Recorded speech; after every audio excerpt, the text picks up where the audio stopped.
Gotta ask you about Conor. We did the interview. You said you knocked his beard off. He said he slapped your nose off. Yo, dude, I mean, it's becoming like a joke now. Anybody who thinks this is a competitive fight becoming like a joke now. I don't think the guy's gonna box anyway. But just to give him like a fair chance, you can put ankle weights on my ankles. You can put so you slow down my feet. You can tie this hand behind my back. And then you can put like something here so that I can't keep my chin down either, so I can keep my chin up, so that way it gives him a good target to hit, And then you just have my left hand, And then we can do all that, and then we'll see if he can still beat him. Because who the fuck does he think he's gonna scare in a boxing ring? I mean, I'll put the camera guy against him; it'll be competitive in a boxing ring. You know what I'm saying? Like, are we kidding? Who are we even? Like, does the guy who plays golf, is he able to get on the ice and play hockey? Because it's a similar looking object that you're hitting something with. Like, it's ridiculous. It's ridiculous. The fact that this shouldn't even be a debate at day's end. But it's funny, I keep talking about it if I keep getting asked about it. But personally, I think he was just a guy who was, looking to make some headlines. And if he can get the Floyd fight, which would be a joke, it's like taking somebody random out of the stands and putting him in with Floyd. I mean, in a boxing ring, he's just as unqualified as anybody else in a boxing ring.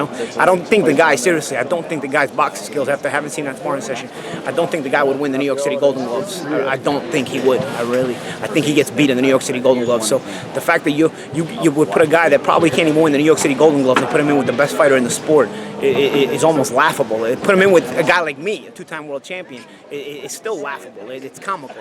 I would laugh my way through the whole fight. I really would. It'd be like watching watching a Kevin Hart movie. You know what I mean? You just sit there laughing. Like, that's what I'd be doing. I'd be sitting there laughing while I'm fighting the guy, because it's more comedy than it is anything else.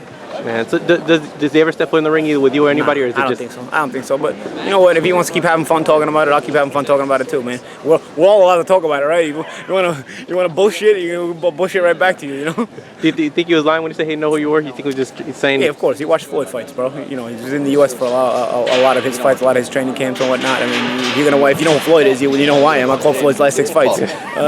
Plus that's the easiest thing to do is downplay everybody else, because you want to fight Floyd, so you're gonna pretend you don't know anybody except Floyd. That's what you're gonna do. Is you hope that Floyd picks you. You're like still gonna pick the lotto ticket. I know. Get in the back of the line, buddy.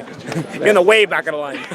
Would you blame Floyd if he took the fight? No, I honestly wouldn't. I mean, there's enough stupid people. Like I had a Twitter poll I retweeted on my page that was like, who would win between me and Conor, and it was like 68% to me.